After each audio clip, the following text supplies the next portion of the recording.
Hi, my name is Robert. I'm from Bill Bryan Subaru. I'm going to show you over your Outback today. This is your 2.5 boxer engine. Now what that means to you is the pistons on this go sideways instead of up and down. What it does for you is it gives you a smaller motor with a lower center of gravity. So in other words, when you drive down the road and you whip around a turn, you can do 3 times the speed around a turn, you'll never move out of your seat. It also has liquid-filled motor mounts that if you get in a head-on collision, they'll snap. The motor will drop down, shoot under the car so it doesn't get back through the firewall and crush your legs. Now, all cars claim they can do that. Difference is Subaru's the only one that fits. If you know anything about an engine, the one piece on a motor that will not give is the block. It's a solid piece of steel. Well, my block is only 6 inches tall and my ground clearance is 8'7", so it actually does fit under it. The rest of the stuff will rip right off. Now, say you get in another frontal collision. All cars are designed to come back at you like an accordion. Everything in Subaru is going to duck down and roll under and go away from you. The hood's going to TP so it doesn't come back through the windshield at you. Now the safest part about this car is the ring reinforced shaped roll cage. What that means to you is all of the cars in the market are like a square box frame. So what happens when you step in the middle of a square box? Squish. Mine's like this key ring. No matter how you flip it, turn it, roll it, you can't bend it. So you can imagine what you're sitting in this.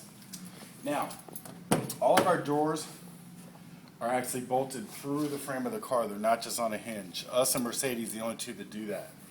What that does for you is if you get in an accident, you have a lot less chance of this door flying open or off on you. It has a telescopic breakaway steering wheel that's going to snap in 2 places and go away from you in an accident. Your pedals will actually flip up into the dashboard so you don't get your feet caught on them in an accident, because that's how most people snap their legs in a wreck. Now, there's a liquid-filled sensor in that seat over there that if you put a child or an elderly person from the hips up under 80 pounds, it'll automatically shut the airbag off because they're not supposed to be over there anyway. Now, they also place the airbags on the sides of the seats, so they actually blow out this way and wrap around you instead of coming out and popping you in the side of the head. They have neck and head restraint seats in all the cars. They also place an airbag up here too, but that's a rollover, so you have rollover sensors. But if you roll this over, you pretty much went off a cliff anyway, so I wouldn't worry about it. Now, all of our cars have dual steel beams in it. Most cars only have one.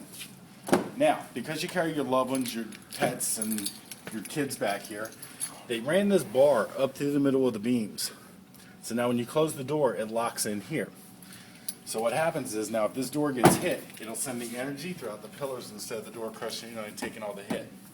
Now, the rear end is going to do exactly like I told you in the front. It's all going to roll under so it doesn't come back at your passengers. Move around to the back. Now, your seats flip down, split 60-40. You have your privacy curtain. Now, that's what most people consider this. It's actually a safety feature that Subaru put in here. What happens is, say you just went grocery shopping, you get in an accident where your baked beans just became a missile to the back of your head, that keeps it from doing it. Now, this also pops right out, and it actually stores under here. It goes right here. You have extra storage under here, and you also have a full height spare tire. It's not a donut. Now, this is something I normally don't have to show, I just like to. See how this only opens this far? Well, most cars when you get them, they fly all the way open. Subaru actually did that on purpose because they want you to touch the car to ground yourself out so you don't blow yourself up at a gas station. Now, who else would think of that? Now, let me explain the all-wheel drive to you. Say this is a four-wheel drive. You put a yellow stripe on all the tires. You drive around the parking lot. No matter where you drive, all the yellow stripes are going to be in the same place because all you're doing is spinning 4 tires at the same time. Now, you do that to my Subaru halfway around the parking lot, they're all going to be in different places. Because what it'll do is it'll send power in any different direction that this car needs to pick up the slack.